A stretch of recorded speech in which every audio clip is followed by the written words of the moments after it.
49 అంటే సంతానం, 49 అంటే సంతోషం. 49 ఆంధ్రప్రదేశ్, తెలంగాణ.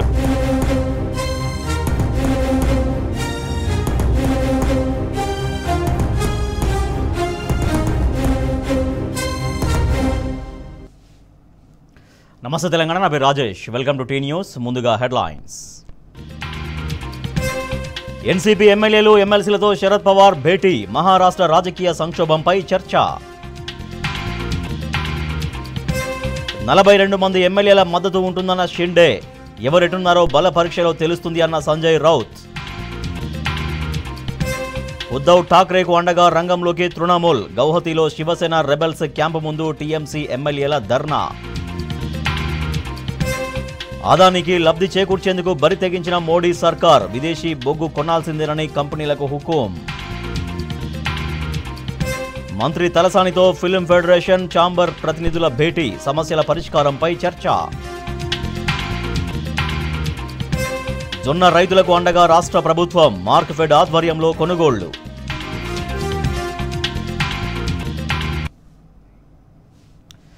మరాఠా రాజకీయాలను పూటకో మలుపు తిప్పుతున్న ఏక్నాథ్ షిండే టీం గౌహతిలోని రాడ్సన్ బ్లూ హోటల్లో సేద తీరుతోంది. అయితే ఏక్నాథ్ను కలిసేందుకు అసోం హోంమంత్రి హోటల్కు రావడంతో ఉద్రిక్తత నెలకొంది. హోటల్ ఎదుట టీఎంసీ ఆందోళనకు దిగింది. బీజేపీకి రాష్ట్రంలో వరదల కంటే పొరుగు రాష్ట్ర రాజకీయాలే ముఖ్యమయ్యాయని ఆరోపించారు టీఎంసీ నేతలు. ప్రజల్ని పట్టించుకోకుండా అధికారం కోసం పాకులాడుతోందని మండిపడుతున్నారు. శివసేనను చీల్చింది బీజేపీ అంటూ నినాదాలతో హోరెత్తించారు.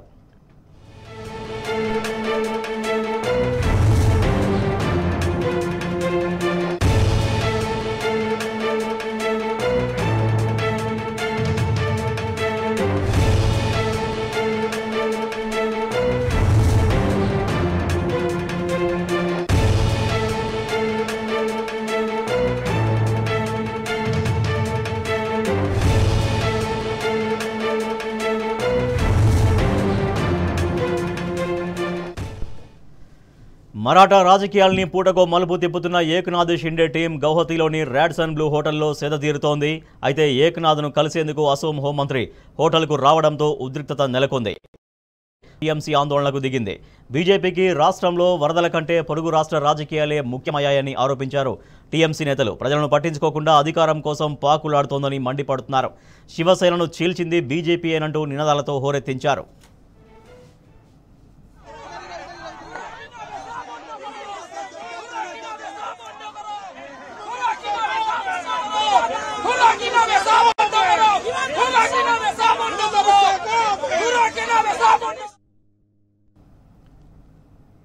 మరాఠా నాట ఏక్నాథ్ షిండేకు మద్దతు పెరుగుతోంది. తాజాగా మరో 3 ఎమ్మెల్యేలు షిండే గూటికి చేరారు.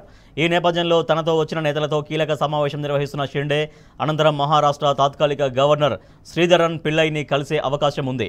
మరోవైపు రాజకీయ అనిశ్చితిని తొలగించేందుకు అటు శివసేన, ఎన్సీపీ పార్టీలు కూడా ముమ్మర ప్రయత్నాలు చేస్తున్నాయి.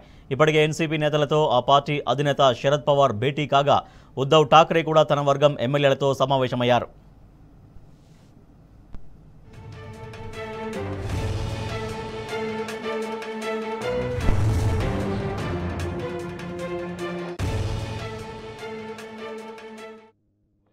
आणि त्यांना हे सरकार टिकवण्यासाठी प्रयत्न करावेत, त्यांनी प्रयत्न करावेत, आम्ही त्यांना आवश्यक ती मदत करावी, ही राष्ट्रवादी काँग्रेसची भूमिका आहे. येणाऱ्या काळामध्ये पुढच्या काही दिवसात महाराष्ट्राच्या बाहेर गेलेले शिवसैनिक, महाराष्ट्राच्या बाहेर गेलेले शिवसेनेचे विधानसभेचे सदस्य, आमदार हे परत येतील. त्यावेळी ते पुन्हा आपल्या स्वतःच्या पक्षात कार्यरत राहतील असा आम्हाला विश्वास आहे. आणि म्हणून जे आमदार गेलेले आहेत ते परत आल्यावर चित्र अधिक स्पष्ट होईल. आणि या महाविकास आघाडीचं नेतृत्व उद्धव ठाकरे करत असल्यामुळं त्यांना पूर्णपणाने या महाविकास आघाडीचं नेतृत्व करण्यासाठी आमचा यापूर्वी पाठिंबा आहे आणि आताही त्यांना पूर्ण पाठिंबा राहील. पण एकीकडे बघायला गेलं तर तिकडे शिंदे गटामध्ये आमदार जे आहेत ते वाढत आहेत आणि दुसरीकडे असं म्हटलं जातंय की हे आमदार हे गेले नसून त्यांना पाठवण्यात आलेलं आहे. मी त्याच्यावर काही भाष्य करणं उचित नाही, कारण मला शिवसेनेच्या अंतर्गत काय चाललंय याची माहिती नाही आहे. परंतु काल आदरणीय शरद पवार साहेबांच्या समवेत मी आणि सुप्रियाताई यांनी उद्धव ठाकरे साहेबांची भेट घेतली आणि त्यांना ह्या संकटात जी आवश्यक असेल ते सहाय्य करण्याची भूमिका देखील व्यक्त केली आणि त्याचबरोबर हे सरकार टिकण्यासाठी आवश्यक असणारे प्रयत्न त्यांच्याकडून व्हावेत याचा మహారాష్ట్ర రాజకీయ సంక్షోభం మరింత తీవ్రంగా మారుతోంది. ఒక పక్క ఏక్నాథ్ షిండే తన ఎమ్మెల్యేల మద్దతు మరింత కూడగట్టుకునే ప్రయత్నం చేస్తున్నారు. మరోపక్క ఎన్సీపీ అధినేత శరద్ పవార్తో భేటీ అయ్యారు ఆ పార్టీ ఎమ్మెల్యేలు, ఎమ్మెల్సీలు. మరింత సమాచారాన్ని మా ప్రతినిధి శివ అందిస్తారు. శివ, మహారాష్ట్ర రాజకీయం ఇంకా ఎటువంటి పరిణామాలకు వేదిక కాబోతోంది?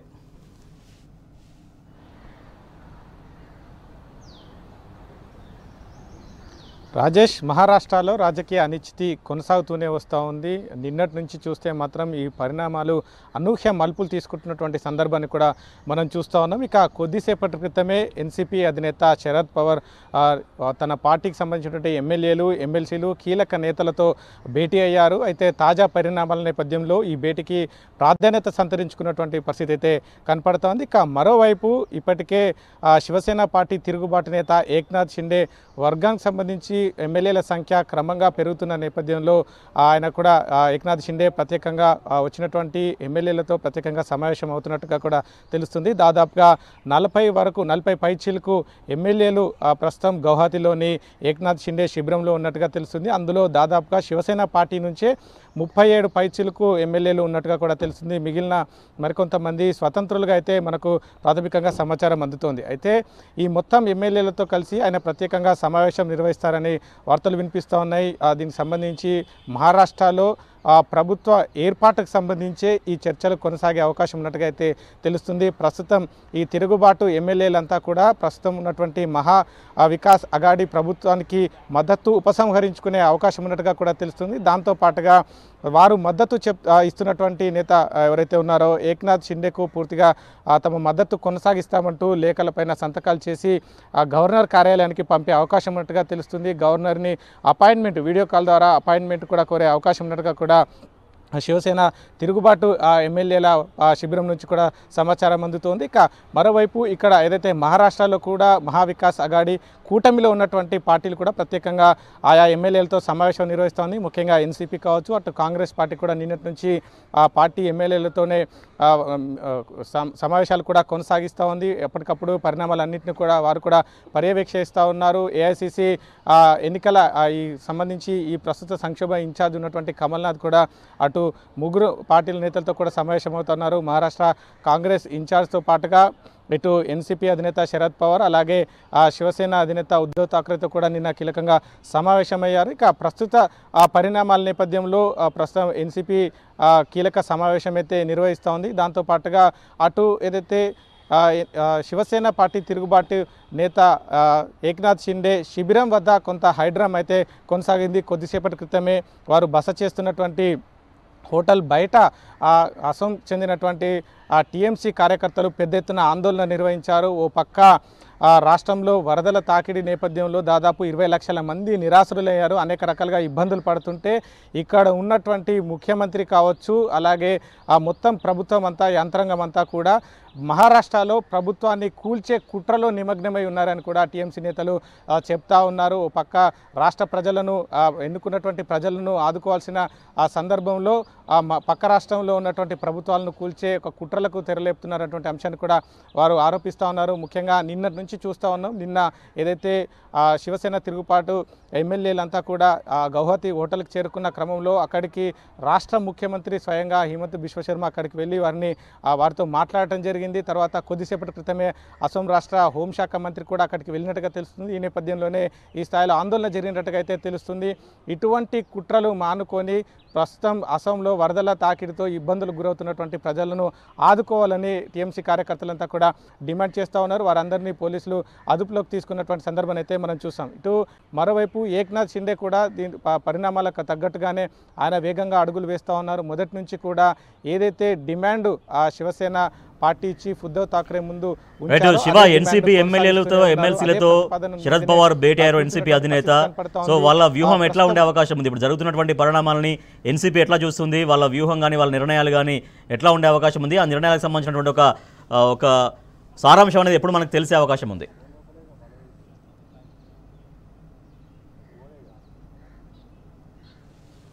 అయితే రాజేష్, ప్రస్తుతం ఎన్సీపీ అధినేత శరద్ పవార్ కీలకంగా పార్టీ ఎమ్మెల్యేలు ఎమ్మెల్సీలతో ముఖ్య నేతలతో కూడా సమావేశం నిర్వహిస్తూ ఉన్నారు. అయితే గతంలో ఏదైతే మహావికాస్ అఘాడి కూటమి ఏర్పడుతున్న క్రమంలో కూడా ఎన్సీపీ పార్టీలోనే చీలిక తెచ్చేందుకు అప్పుడు బీజేపీ విశ్వ ప్రయత్నాలు చేసింది. అయితే వాటన్నిటిని కూడా సంక్షోభాన్ని పరిష్కరించారు ఎన్సీపీ అధినేత శరద్ పవార్. అయితే ఈ నేపథ్యంలోనే ప్రస్తుతం నెలకొన్నటువంటి సంక్షోభాన్ని కూడా పరిష్కరించే దిశగానే ఆయన ప్రయత్నాలు చేస్తున్నట్టుగా తెలుస్తుంది. ఈ నేపథ్యంలోనే నిన్న సాయంత్రం కూడా ముఖ్యమంత్రి అలాగే శివసేన పార్టీ అధినేత ఉద్ధవ్ ఠాక్రేతో కూడా కీలకంగా సమావేశమయ్యారు. ఏక్నాథ్ షిండేకు ఒక ప్రతిపాదన కూడా పంపించారు.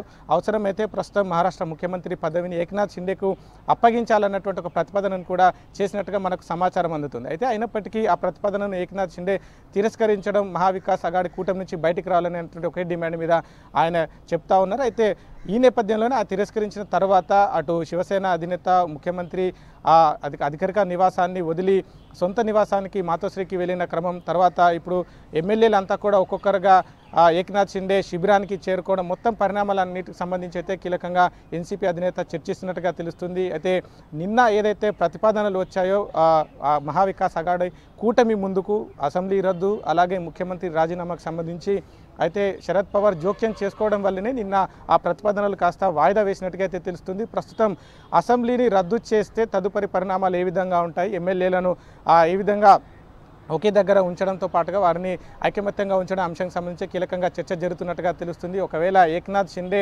తానే శాసనసభ పక్షనేతగా ఎన్నుకోబడితే మాత్రం తదుపరి గవర్నర్ తీసుకున్నటువంటి నిర్ణయాలపైన ఏ విధంగా వ్యవహరించాలి అనే అంశానికి సంబంధించి పార్టీ నేతలు కావచ్చు ఎమ్మెల్యేలు ఎమ్మెల్సీలతో చర్చిస్తున్నట్టుగా అయితే తెలుస్తుంది. ప్రస్తుతం ఒక ఎన్సీపీ మాత్రమే ఈ సమావేశం కొనసాగిస్తుంది. శివసేనకు సంబంధించి ప్రస్తుతం వాళ్ళ వెంబడి 16 నుంచి 20 మంది ఎమ్మెల్యేలు ఉన్నారని చెప్తున్నప్పటికీ కూడా ఏ విధమైనటువంటి సమావేశాలు జరగడం లేదని పార్టీ శ్రేణులు కూడా చెప్తా ఉన్నాయి. కేవలం నిన్న ఏదైతే ఏక్నాథ్ షిండే శిబిరం నుంచి తప్పించుకొని బయటికి వచ్చినటువంటి ఒక ఎమ్మెల్యే మాత్రం ప్రెస్ కాన్ఫరెన్స్ నిర్వహిస్తారు. ఏ విధమైనటువంటి ప్రలోభాలకు గురి చేస్తూ ఉన్నారు, ఏ విధంగా వారు శివసేన పార్టీకి చెందినటువంటి ఎమ్మెల్యేలను భయభ్రాంతులకు గురి చేస్తున్నటువంటి అంశాలను ఆయన మీడియా ముఖంగా చెప్పే అవకాశం ఉన్నట్టుగా అయితే తెలుస్తుంది. ప్రస్తుతం సంక్షోభ నివారణకు ఏ విధమైనటువంటి చర్యలు తీసుకుంటే బాగుంటుందనే అంశానికి సంబంధించి ఎన్సీపీ అధినేత ఆ దిశగానే ప్రయత్నాలు చేస్తున్నట్టుగా తెలుస్తుంది. ఈ సమావేశం ముగిసిన తర్వాత మిగిలిన పక్షాలతో అంటే కాంగ్రెస్తో కూడా ఆయన చర్చలు జరిపే అవకాశం ఉన్నట్టుగా అయితే సమాచారం అయితే అందుతా ఉంది. Rajesh, right, thank you Shiva. NCP ఎమ్మెల్యేలతో ఎమ్మెల్సీలతో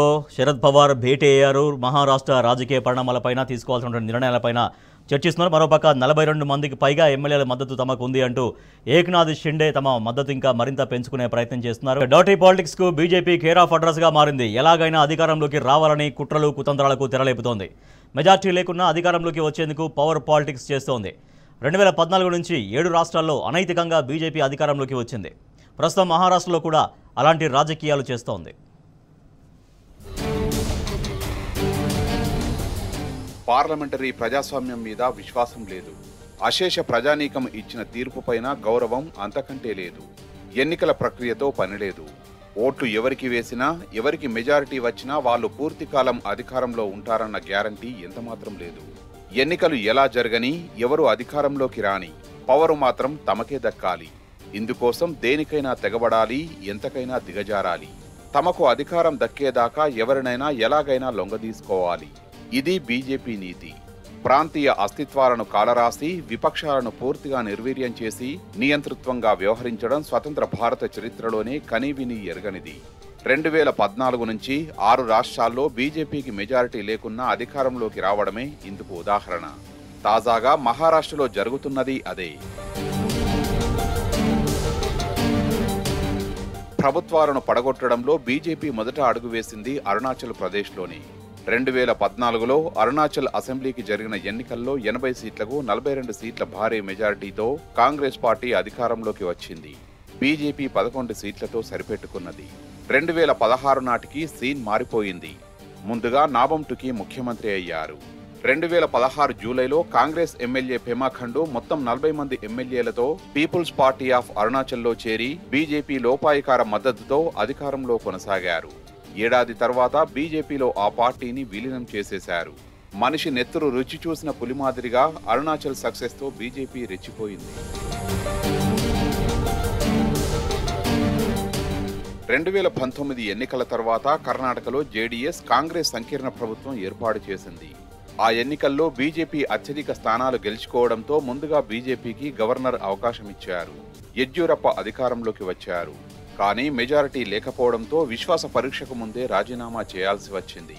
తరువాత కుమారస్వామి కాంగ్రెస్ మద్దతుతో ముఖ్యమంత్రి అయ్యారు. కానీ బీజేపీకి ఈ పరిణామం మింగుడు పడలేదు. 16 మంది ఎమ్మెల్యేలను లొంగదీసుకొని కుమారస్వామి సర్కారును పడగొట్టి మళ్లీ యెడ్యూరప్పను అధికారంలోకి తెచ్చింది. బీజేపీ బాగా వేసిన మూడో రాష్ట్రం మధ్యప్రదేశ్. 2018 ఎన్నికల్లో 121 మంది ఎమ్మెల్యేల మద్దతుతో కాంగ్రెస్ అధికారంలోకి వచ్చింది. కమలనాథ్ ముఖ్యమంత్రి అయ్యారు. యువ నాయకుడు జ్యోతిరాదిత్య సింధియాతో పాటు 28 మంది ఎమ్మెల్యేలను తన వైపు తిప్పుకోవడంలో కమల్నాథ్ సర్కార్ కూలిపోయింది. సింధియా కేంద్ర మంత్రి అయిపోయారు. 2017లో జరిగిన ఎన్నికల్లో మణిపూర్లో కాంగ్రెస్ 27 స్థానాలతో అతిపెద్ద పార్టీగా అవతరించినప్పటికీ ప్రభుత్వం ఏర్పాటు చేయలేకపోయింది. 21 సీట్లే వచ్చిన బీజేపీని గవర్నర్ ప్రభుత్వ ఏర్పాటుకు పిలిచారు. 9 మంది కాంగ్రెస్ ఎమ్మెల్యేలను లొంగదీసుకున్న బీజేపీ దొడ్డిదారిన అధికారం చేపట్టింది. గోవాలోనూ ఇదే పరిస్థితి. 2017లో జరిగిన ఎన్నికల్లో 40 స్థానాలకు గాను 17 సీట్లు గెలుచుకొని కాంగ్రెస్ అతిపెద్ద పార్టీగా అవతరించింది. మెజారిటీకి 4 సీట్ల దూరంలోనే ఉండిపోయింది. కేవలం 13 సీట్లు గెలుచుకున్న బీజేపీ ముందుగా ఒక కాంగ్రెస్ ఎమ్మెల్యేను తన వైపు లాక్కున్నది. తర్వాత 10 మందిని ఫిరాయించేలా చేసింది. కాంగ్రెస్ మేలుకొనక ముందే బీజేపీ అధికారంలోకి వచ్చింది. సిక్కింలో మరీ విచిత్రమైన పరిస్థితి. 2019లో సిక్కిం అసెంబ్లీకి జరిగిన ఎన్నికల్లో బీజేపీకి ఒక్కటంటే ఒక్క సీటు కూడా రాలేదు. పైగా పోటీ చేసిన అన్ని స్థానాల్లోనూ డిపాజిట్లు పోగొట్టుకున్నది. ఇప్పుడు ఆ పార్టీకి అక్కడ 12 మంది ఎమ్మెల్యేలు ఉన్నారు. సిక్కిం డెమోక్రాటిక్ ఫ్రంట్కు చెందిన 12 మంది ఎమ్మెల్యేలు బీజేపీలో చేరిపోయారు. పుదుచ్చేరిలో అధికారంలో ఉండి కూడా ఎన్నికలకు 2 నెలలకు ముందు అధికారాన్ని కోల్పోయింది. కాంగ్రెస్తో పాటు డీఎంకేకు చెందిన 5 ఎమ్మెల్యేలతో రాజీనామా చేయించి బీజేపీ అధికారాన్ని చేజిక్కించుకుంది. రాజస్థాన్లో సైతం అధికారాన్ని చేజిక్కించుకోవడానికి బీజేపీ శతవిధాలా ప్రయత్నించింది. సచిన్ పైలట్ను తన వైపు తిప్పుకోవడానికి చేసిన ప్రయత్నం ఫలించినట్టే ఫలించి విఫలమైంది. దీంతో అక్కడ కాంగ్రెస్ ఊపిరి పీల్చుకున్నది. ఇప్పుడు మహారాష్ట్రలోనూ బీజేపీ అదే పాలిటిక్స్ చేస్తున్నది. ఆదాని యొక్క ఆదాని చేత ఆదాని కొరకు ఎన్నుకున్న ప్రభుత్వంలాగా పనిచేస్తోంది కేంద్రంలోని బీజేపీ సర్కార్. దేశ ప్రయోజనాల కంటే తమకు ఆదాని ప్రయోజనాలే ముఖ్యం అన్నట్టుగా చర్యలు తీసుకుంటోంది. ఏం చేస్తే ఆదానికి లాభమో అదే చేస్తోంది. ప్రభుత్వానికి తక్కువ ధరకే బొగ్గు లభించే అవకాశం ఉన్నా దాన్ని పక్కన పెట్టి ఆదాని కోసం ఎక్కువ ధరకు ప్రైవేటు సంస్థల నుంచి బొగ్గు కొంటోంది మోడీ సర్కార్.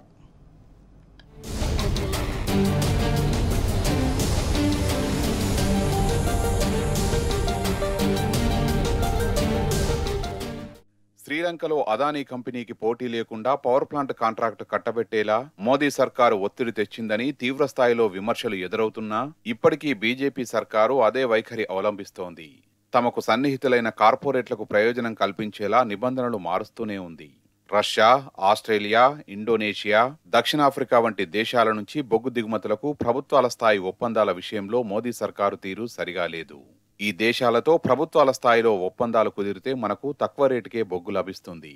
కానీ అలాంటి ఒప్పందాలు చేసుకునేందుకు మోదీ సర్కారు ఆసక్తి చూపట్లేదని సమాచారం.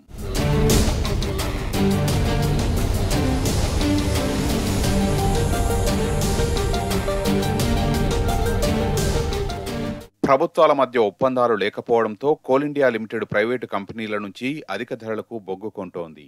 ఇప్పటికే 6 మిలియన్ టన్నుల బొగ్గు కోసం టెండర్లు పిలిచింది. ఇందులో సగం వరకు ప్రైవేటు కంపెనీల నుంచే తీసుకుంటోంది. ఆ కంపెనీల్లో సహజంగానే ప్రధాని మోదీ సన్నిహితుడైన గౌతమ్ అదానీకి చెందిన అదానీ ఎంటర్ప్రైజెస్ కూడా ఉంది. దేశంలో బొగ్గు కొరత తీవ్రం కావడంతో విదేశాల నుంచి తప్పనిసరిగా బొగ్గును దిగుమతి చేసుకోవాలని అన్ని రాష్ట్రాల విద్యుదుత్పత్తి సంస్థలను కేంద్రం ఆదేశించింది. ఒక్కో సంస్థ వినియోగించే మొత్తం బొగ్గులో కనీసం 10% విదేశాల నుంచి దిగుమతి చేసుకోవాలని కండిషన్ పెట్టింది. మన దేశంలో జూన్ నుంచి సెప్టెంబర్ వరకు వర్షాకాలం కావడంతో బొగ్గు ఉత్పత్తి, రవాణాలో సమస్యలు ఎదురవుతాయి. ఈ విషయాన్ని సాకుగా చూపుతూ ఎలక్ట్రిసిటీ చట్టంలోని సెక్షన్ 11ను వాడుకొని కంపెనీలన్నీ విధిగా విదేశీ బొగ్గు కొనాలని ఆదేశాలిచ్చింది కేంద్రం.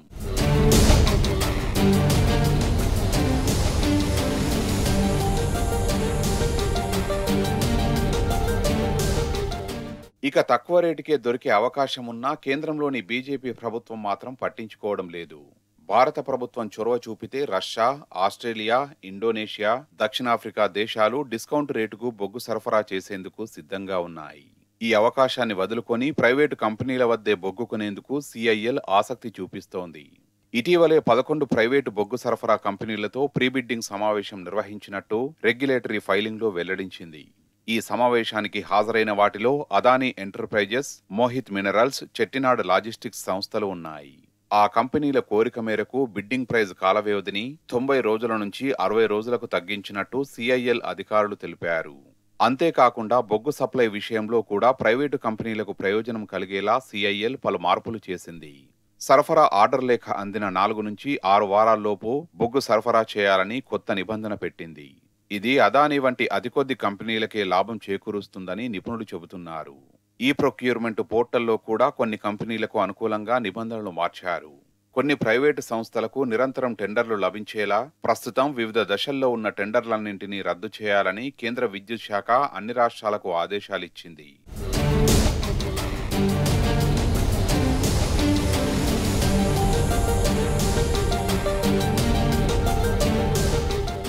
దేశ ప్రయోజనాల కంటే అదానీ ప్రయోజనాలే ముఖ్యంగా కేంద్ర ప్రభుత్వం పనిచేస్తోందని మండిపడుతున్నారు మేధావులు.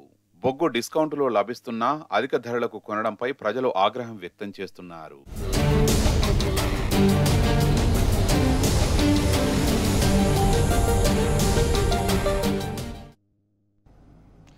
సినీ కార్మికుల వేతనాల పంచాయతీ మంత్రి తలసాని దగ్గరకు చేరింది. ఫిలిం ఛాంబర్ ప్రతినిధులు, ఫెడరేషన్ సభ్యులతో మంత్రి వేరువేరుగా భేటీ అయ్యారు. సినీ కార్మికుల వేతనాల అంశంపై చర్చించారు. పంతాలు పట్టింపులకు పోకుండా సమస్యను సామరస్యంగా పరిష్కరించుకోవాలని ఇరు వర్గాలకు తలసాని సూచించారు. మరోవైపు సినీ కార్మికుల ఆందోళనతో రెండో రోజు కూడా షూటింగులు నిలిచిపోయాయి. దాదాపు 25 చిన్న పెద్ద సినిమాల చిత్రీకరణకు తాత్కాలికంగా బ్రేక్ పడింది.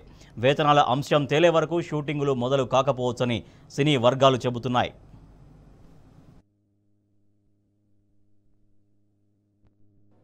నేను చెప్పింది వాళ్ళకు పంతము పట్టింపులకు పోకుండా మ్యూచువల్గా వాళ్ళు రెగ్యులర్గా మాట్లాడుకుంటారు, ఆ పద్ధతిలో మాట్లాడుకోవాలని చెప్పిన. ఎందుకంటే రెండు వైపుల నుంచి, ఒకవైపు కార్మికులు వాళ్ళకి ఏంటంటే వాళ్ళ ఆధారమే అది, దాంట్లో కొన్ని వేలాది మంది దాని మీద ఆధారపడి ఉన్నటువంటి వాళ్ళు. అయితే రెగ్యులర్గా నెగోషియేషన్స్ 3 సంవత్సరాలకు ఒకసారి జరుగుతాయి వాళ్ళ మధ్యన. బట్ కరోనా వైరస్ దిక్కని కొంత డిలే అయింది. దీంట్లో ఏంటంటే షూటింగ్స్ ఆపాలని, ఆపొద్దని రకరకాలుగా జరుగుతున్నటువంటి, వాళ్ళేమో షూటింగ్లు ఆగినాయని వాళ్ళు చెప్తారు, షూటింగ్ ఎక్కడ ఆపలేదని వీళ్ళు చెప్తున్నారు. బట్ ఏదేమైనప్పటికీ నేను వాళ్ళకి వీళ్ళకి చెప్పింది, కూర్చున్నాక మాట్లాడుకొని ఆ సమస్య పరిష్కారం అవుతుంది, డెఫినెట్గా అవుతుంది. ఏదైనా కానీ సామరస్యంగా ఈ సమస్యకు పరిష్కారం కావాలని చెప్పి ఇరు వర్గాలకు కూడా నేను సూచించిన. కాగదీసుకోవడం మూలాన 2 వర్గాలకు నష్టం జరుగుతుంది.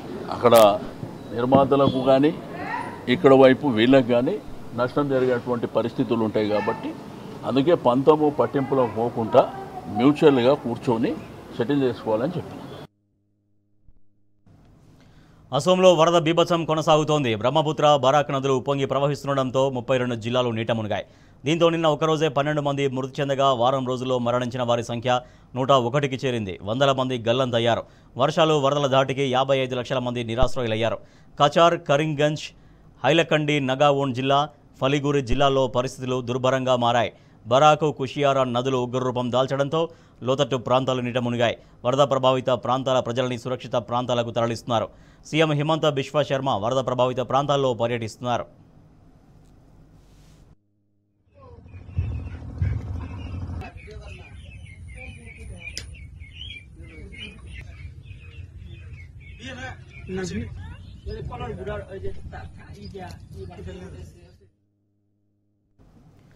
యూపీ రహదారులు నెత్తిరోడాయి. 2 వేర్వేరు చోట్ల జరిగిన రోడ్డు ప్రమాదాల్లో 18 మంది మృతి చెందగా పలువురు తీవ్రంగా గాయపడ్డారు. హరిద్వార్ నుంచి భక్తులతో వస్తున్న ఓ ట్రక్కు ఫిలిబీత్లో అదుపు తప్పి చెట్టును ఢీకొంది. ఈ ఘటనలో 10 మంది మరణించగా మరో 7 తీవ్రంగా గాయపడ్డారు. ఇటు కొత్వాలిలో ఆటో లారీ ఢీకొనడంతో 8 మంది చనిపోగా పలువురికి గాయాలయ్యాయి. ఈ ఘటనలపై దిగ్భ్రాంతి వ్యక్తం చేశారు సీఎం యోగి. नींद आ गया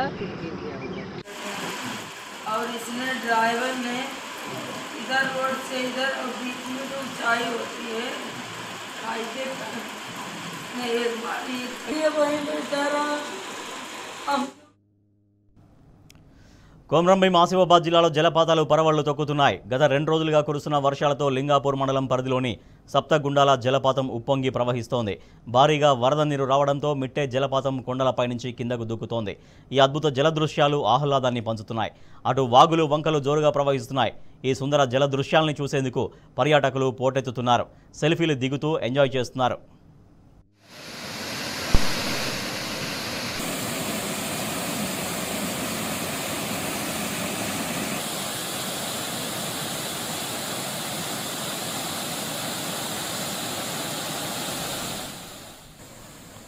కొమరంభీం ఆసిఫాబాద్ జిల్లాలో జలపాతాలు పరవళ్లు తొక్కుతున్నాయి. గత 2 రోజులుగా కురుస్తున్న వర్షాలతో లింగాపూర్ మండలం పరిధిలోని సప్తగుండాల జలపాతం ఉప్పొంగి ప్రవహిస్తోంది.